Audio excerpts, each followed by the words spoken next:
Hello students, good morning. पहा, आपण तुमचा इयत्ता 8वीचा सामान्य विज्ञान या पुस्तकातील टॉपिक नंबर 7वा पाहतोय. टॉपिकचं नाव आहे धातू अधातू. पहा, या मागील व्हिडिओ लेक्चरमध्ये आपण अधातूंचे रासायनिक गुणधर्म पाहिलेले होते. पहा, अधातूंचे एकूण 4 रासायनिक गुणधर्म आपण पाहिले. त्याच पद्धतीनं धातूंचे देखील 4 रासायनिक गुणधर्म पाहिलेले होते. धातूंचं आपण पाहिलेलं आहे, 2 वेळा माझं त्याच्यावरती बोलून झालेलं आहे. पहा, मी पुन्हा एकदा जे मागील व्हिडिओ लेक्चरमध्ये झालं आहे ते एकदा क्विक रिवाईज करते, उजळणी करूयात आणि पुढचा पॉईंट काय आहे हे पाहूयात. पहा, अधातूंचे रासायनिक गुणधर्म, त्याच्यामध्ये सगळ्यात पहिला आपण पाहिलेला होता अधातूंचे इलेक्ट्रॉन स्वरूपण कसे असते. मी सांगितलेलं आहे तुम्हाला, अधातूंचे इलेक्ट्रॉन स्वरूपण म्हणजेच अधातूंच्या बाह्यतम कवचामध्ये किंवा बाह्यतम कक्षेमध्ये किंवा त्यालाच संयुजा कवच असं देखील म्हटलं जातं, त्यामध्ये एकूण किती इलेक्ट्रॉन असतात तर 5 ते 7 इलेक्ट्रॉन असतात. ओके. दुसरा आपण पाहिलं अधातूंचा जो दुसरा रासायनिक गुणधर्म होता तो म्हणजे आयनांची निर्मिती करणं.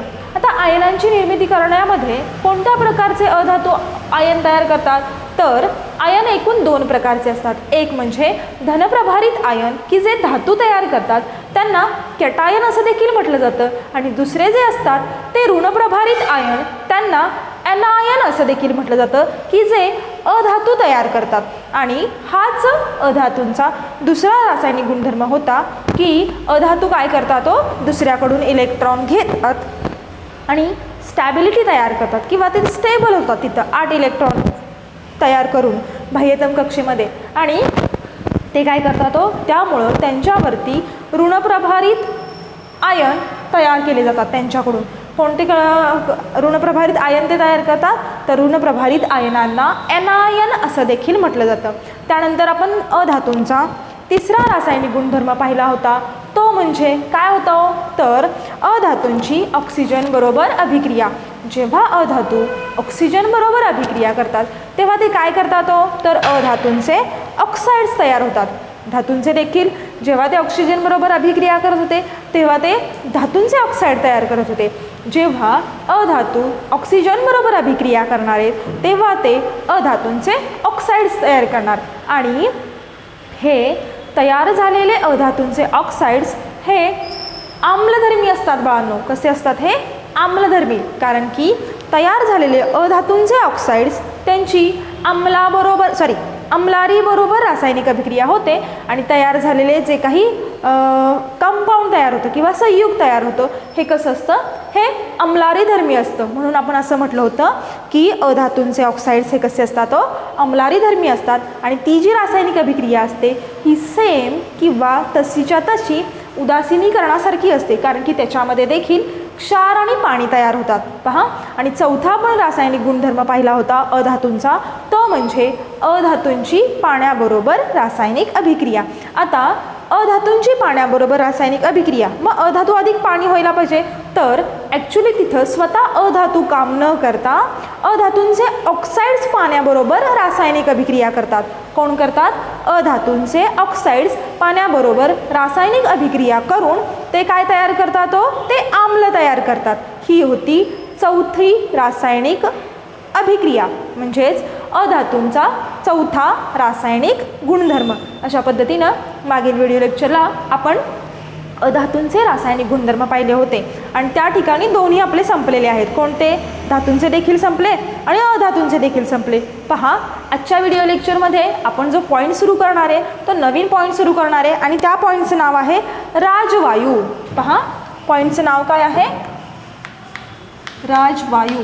याला इंग्लिशमध्ये नोबेल मेटल असं देखील म्हटलं जातं. Nobel metal. आता पहा, राजवायू कोण आहेत, यांना नोबेल मेटल का म्हणायचं? पहा, पहिल्यांदा एक गोष्ट मला तुम्हाला सांगायची, नोबेल इलेमेंट्स वेगळे असतात किंवा त्याला इनर्ट गॅसेस असं देखील म्हटलं जातं. नोबेल इलेमेंट वेगळे आहेत, म्हणजे राज मूलद्रव्य असं आपण म्हणू शकतो. नोबेल इलेमेंट्स जे 18व्या ग्रुपमध्ये असतात ना, जे मूलद्रव्य 18व्या गणामध्ये असतात त्यांना नोबेल इलेमेंट म्हटलं जातं. ते म्हणजे हे नव्हेत, समजलं? नोबेल इलेमेंट्स वेगळे आहेत आणि नोबेल मेटल्स वेगळे आहेत. आता राजवायू कोणाला म्हणायचं किंवा नोबेल मेटल कोणाला म्हणायचं? पहा, कोणतंही धातू असू देत, अधातू असू दे, हे काय करतो? दुसऱ्याबरोबर रासायनिक अभिक्रिया करून काय तयार करतं ते? तर ते त्यांचे संयुग तयार करतात. म्हणजे ते त्यांची काय तयार करतात? कंपाऊंड फॉर्म करतात. तसं राजवायू हे असे मेटल्स आहेत किंवा हे असे धातू आहेत की जे कोणत्याही प्रकारचं संयुग तयार करत नाहीत. ओके, ते कोणत्याही प्रकारचं संयुग तयार करत नाही. असे जे धातू असतात त्या धातूंना राजवायू असं म्हटलं जातं. पहा, सो आपण काय करूयात, इथं व्याख्या लिहूयात. जे धातू कोणत्याही प्रकारचे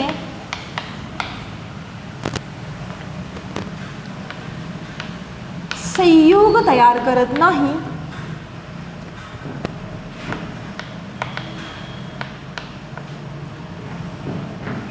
संयुग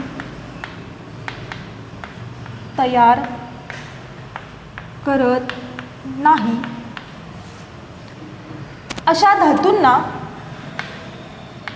अशा धातूंना राजवायू असे म्हणतात. राजवायू असे म्हणतात.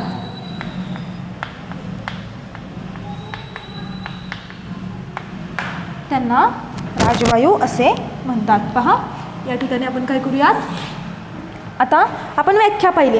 कोण कोण आहेत राजवायू की जे कोणत्याही प्रकारचं संयुग तयार करत नाही? तर खूप सोपे आहेत. तुम्हाला राजवायूंची नावं माहीत आहेत, फक्त हे माहीत नाही की त्यांना राजवायू असं म्हटलं जातं. तर पहा, उदाहरणार्थ सोने, चांदी, प्लॅटिनम हे काय आहेत? हो, ही राजवायूंची उदाहरणं आहेत. आहेत ना माहीत? सोने, चांदी, प्लॅटिनम, आणखी रेडियम,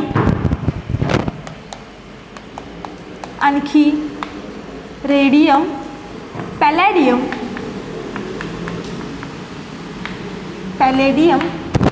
ही राजवायूंची उदाहरणं आहेत. हे असे धातू आहेत. सोने हा काय आहे? धातू आहे. चांदी हा देखील काय आहे? धातू. चांदी ही काय आहे? धातू. प्लॅटिनियम हा देखील धातू आहे.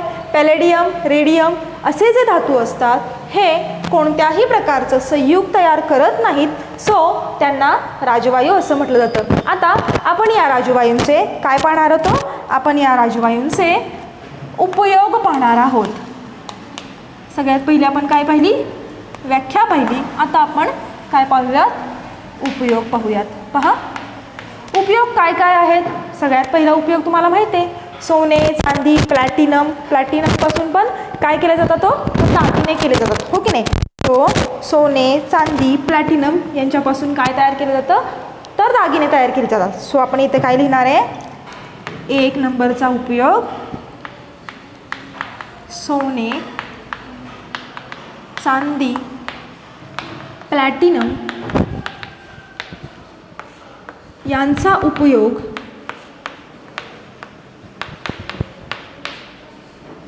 दागिने बनवण्यासाठी होतो. दागिने बनवण्यासाठी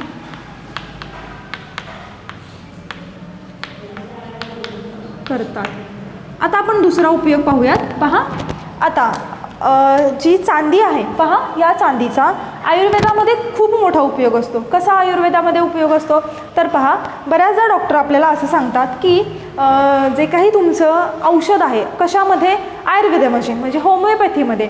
ते काय करतात? हो, ते सांगतात की औषध जे आहे ते कशामध्ये? चांदीच्या भांड्यामध्ये घ्या, त्याच्यामध्ये त्याचं काय करा?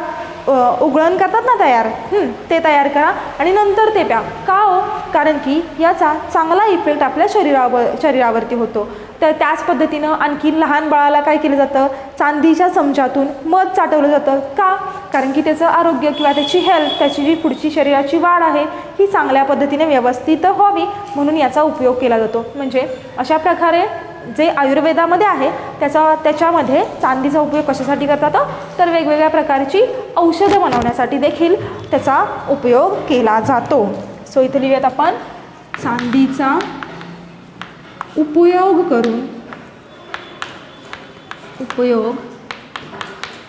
औषधे बनवण्यासाठी करतात. आता पहा आणखी पहा, जेव्हा तुम्ही कॉम्पिटिशनमध्ये भाग घेता किंवा समजा तुमचा वर्गामध्ये पहिला नंबर आला तर तुम्हाला काय केलं जातं, ब्रेवरी अवॉर्ड दिला जातो है की नाही, किंवा बक्षीस दिलं जातं. तर त्या ठिकाणी कोणत्याही प्रकारचं तुम्हाला काय केलं जातं, मेडल वगैरे दिलं जातं. पहा हां, gold medal, silver medal, bronze medal. म्हणजे ही कशापासून तयार केली जातात, तर ही देखील या धातूंपासून तयार केली जातात.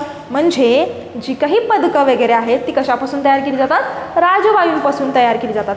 सो आपण या ठिकाणी तिसरा उपयोग लिहू शकतो, वेगवेगळ्या प्रकारची पदके बनवण्यासाठी, वेगवेगळ्या प्रकारची पदके बनवण्यासाठी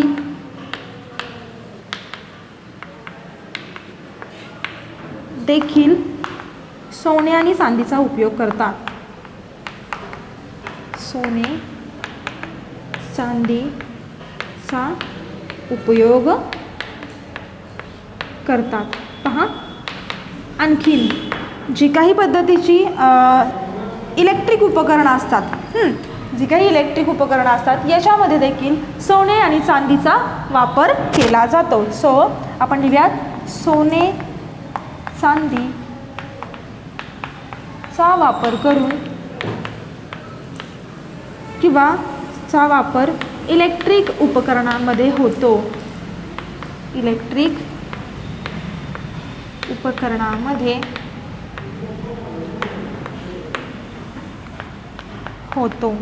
आता पहा पाचव्या नंबरचा उपयोग आपण पाहूयात. इथं जे मी लिहिलेलं आहे प्लॅटिनम.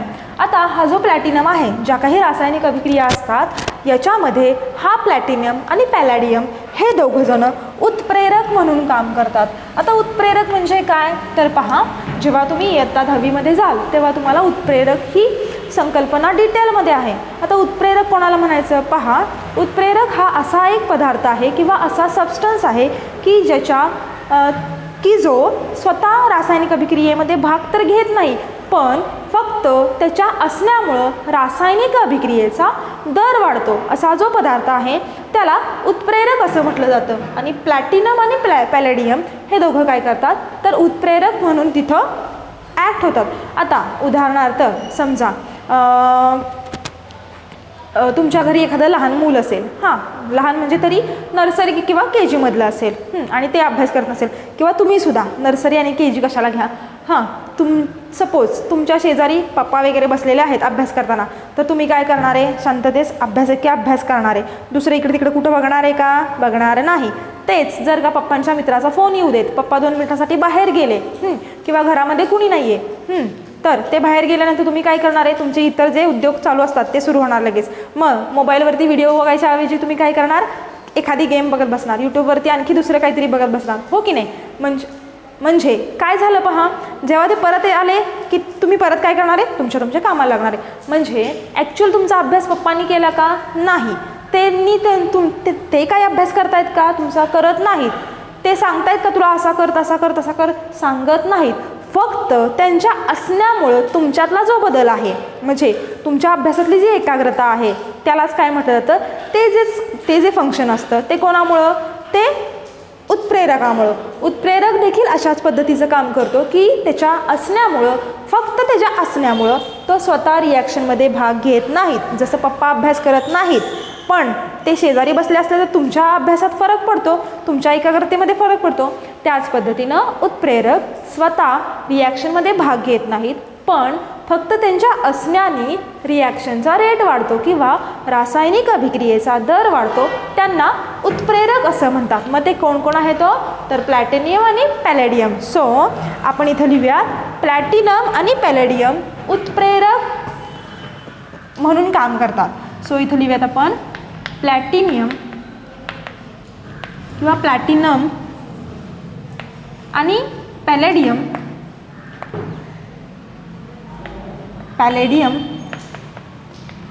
यांचा उत्प्रेरक म्हणून उपयोग होतो. उत्प्रेरक म्हणून उपयोग होतो. सो समजलेलं आहे राजवायू कोणाला म्हणायचं आणि राजवायूंचे उपयोग काय आहेत. मी पुन्हा पुन्हा सांगते, मी जे काही बोर्डवर लिहिते ते तुमच्या वहीमध्ये आहे तसंच्या तसं नोट डाऊन करून घेत चला. आता पहा, आपण पुढचा पॉईंट पाहूयात. पुढचा पॉईंट आहे सोन्याची शुद्धता. आता सोन्याची शुद्धता हा काय पॉईंट आहे तर पहा, आपण राजवायू पाहतोय ना, आपण राजवायू वेगवेगळ्या पद्धतीचे पाहिले. सोने आहे, चांदी आहे, प्लॅटिनम आहे, रेडियम आहे, पॅलेडियम आहे. त्याच पद्धतीनं आपण आता सोन्याबद्दल बोलूयात. पहा, जर का तुम्ही तुमच्या घरामध्ये देखील तुमच्या दिद्या असतील किंवा मम्मी असेल, ज्या काही लेडीज वर्ग असतो, त्यांना सगळ्यात जास्त क्रेज कशाची असते हो तर सोन्याची असते. सोन्यापेक्षा देखील चांदी महाग असते आणि चांदीपेक्षा देखील प्लॅटिनम महाग असतं. तरीसुद्धा सगळ्या ज्या काही जनरली आपण लेडीज बघतो त्यांच्याकडे काय असतं, सोने असतं. सोन्याची क्रेज असते खूप, हो की नाही. मग हे सोने म्हटलं जातं की नाही की बघितल्यानंतर छान दिसते, कसं आहे, किती कॅरेटचं आहे. आता कॅरेट म्हणजे काय हो तर सोन्याची शुद्धता.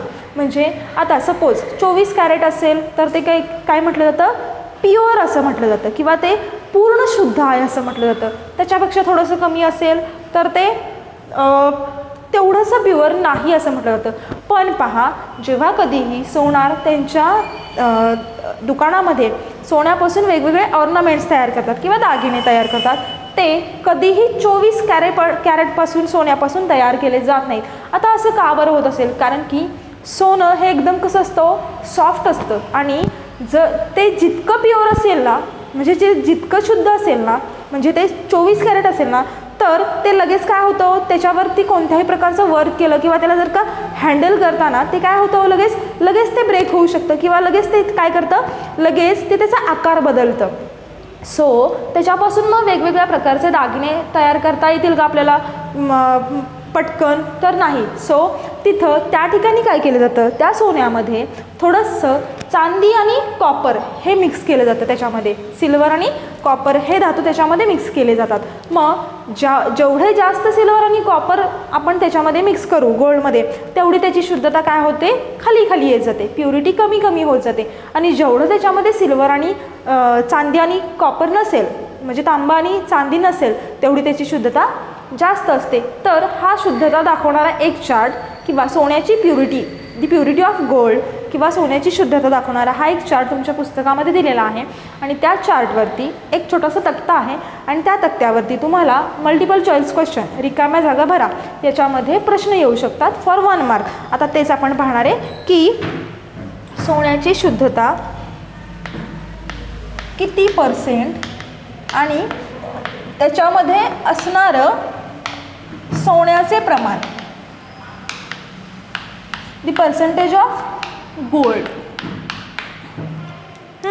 हे किती 24% कॅरेट असेल तर आपण काय म्हणतो, ते शुद्ध सोनं म्हणतो, शुद्ध सोने असं म्हणतो. ओके, आता पहा, आपण काय करूया, त्यातलं पर्सेंटेज पाहूयात आणि त्याच्यामध्ये गोल्ड किती आहे ते पाहूया. पहिल्यांदा 24 कॅरेट जे असतं ना, त्याच्यामध्ये 100% सोनं असतं. त्याच्यामध्ये कोणत्याही प्रकारची भेसळ नसते, म्हणजे त्याच्यामध्ये चांदी, कॉपर ह्यासारखे कोणतेही धातू नसतात. सो 24 कॅरेटमध्ये किती असतं सोनं तर 100% सोनेच असतं याच्यामध्ये.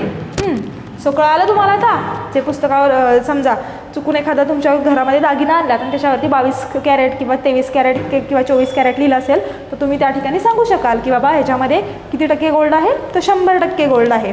आता दुसरं आहे 22 कॅरेट. जेव्हा 22 कॅरेट सोनं असतं तेव्हा त्याच्यामध्ये 91% सोनं असतं आणि अधिक राहिलेले जे % आहेत ते इतर धातू असतात. इतर धातू म्हणजे मग त्याच्यामध्ये चांदी असेल, कॉपर असेल.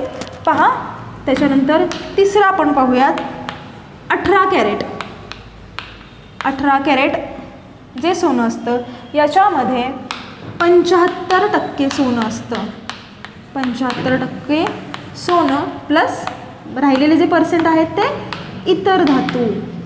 हां, याची गरज नाही, फक्त लक्षात काय ठेवा की 18 कॅरेट असेल तर किती पर्सेंटेज असतं सोन्याचं. ओके, आता पहा चौथा आपण पाहूयात. 18 नंतर 14 कॅरेट. 14 कॅरेट याच्यामध्ये 58% काय असते हो, सोने असते आणि बाकीचे राहिलेले बाकीचे धातू असतात. नंतर आपण पाहूया 5 नंबरचं 12 कॅरेट 12 कॅरेट गोल्ड. त्याच्यामध्ये 50% सोने असते. ओके, पहा 6 आपण पाहूयात 10 कॅरेट. 10 कॅरेटमध्ये 41.66% एवढं काय असतं, एवढं सोने असतं. सो लक्षात आलेलं आहे का? पहा काय पाहिलं आपण, सोन्याची शुद्धता आणि त्या शुद्धतेवरून त्याच्यामध्ये असणारं सोन्याचं प्रमाण, सोन्याच्या प्रमाणावरून सोन्याची शुद्धता. जर 100% प्युअर गोल्ड असेल तर ते किती कॅरेट आहे म्हणायचं, 24 कॅरेट. 91% गोल्ड असेल तर त्याच्यामध्ये ते किती कॅरेट आहे म्हणायचं, 22 कॅरेट. समजा 75% असेल तर ते किती म्हणायचं, 18 कॅरेट. 58% असेल तर ते किती म्हणायचं, 14 कॅरेट. जर का सोन्यामध्ये 50% गोल्ड असेल तर ते किती म्हणायचं, 12 कॅरेट. आणि जर का 41% एवढं जर का त्याच्यामध्ये गोल्ड असेल तर ते किती कॅरेट म्हणायचं, 10 कॅरेट. अशा पद्धतीनं आजच्या व्हिडिओ लेक्चरमध्ये आपण राजवायू म्हणजे काय पाहिलं, त्यानंतर राजवायू कोणते आहेत हे पाहिलं, उदाहरणं पाहिली त्याची. त्याच्यानंतर राजवायूंचे वेगवेगळे उपयोग आणि या ठिकाणी आपण काय पाहिलेलं आहे, सोन्याची शुद्धता किंवा प्युरिटी ऑफ गोल्ड. ओके, आपण थांबूयात.